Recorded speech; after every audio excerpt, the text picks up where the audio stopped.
వాతావరణంలో మార్పుల వల్ల కానీ, వాతావరణంలో తేమ శాతం పెరగడం వల్ల కానీ కొందరిలో ఊపిరి తీసుకోవడం కష్టమవుతుంది.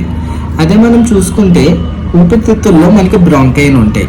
అది ఇన్ఫ్లమేషన్ అంటే వాపు చెందడం వల్ల ఊపిరి తీసుకోవడం కొందరిలో కష్టమవుతుంది. దీన్నే మనం బ్రాంకైటిస్ అంటాము. అయితే బ్రాంకైటిస్ గల కారణాలు ఏమిటి? మనం చూసుకుంటే చల్లటి గాలి పడకపోవడం, బ్యాక్టీరియల్ ఇన్ఫెక్షన్స్ అని, నిమోనియా అని, కొందరిలో దుమ్ము, ధూళి, పొగ మరియు సిగరెట్ పొగ పడకపోవడం కానీ, చిన్నపిల్లల్లో వాళ్ళ ఇళ్ళలో ఎవరైనా సిగరెట్ తాగడం వల్ల వచ్చే పొగ వల్ల కానీ ఇలాంటి కారణాలు మనం చూస్తూ ఉంటాము. అయితే బ్రాంకైటిస్ ఒక లక్షణాలు ఎలా ఉంటాయి?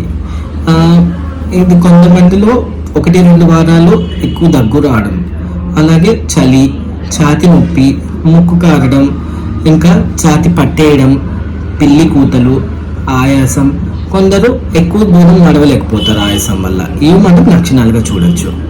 అలాగే ఈ బ్రాంకైటిస్ అనేది మనకి ఆస్తమా అంటే ఉబ్బసంకి దారి తీయచ్చు.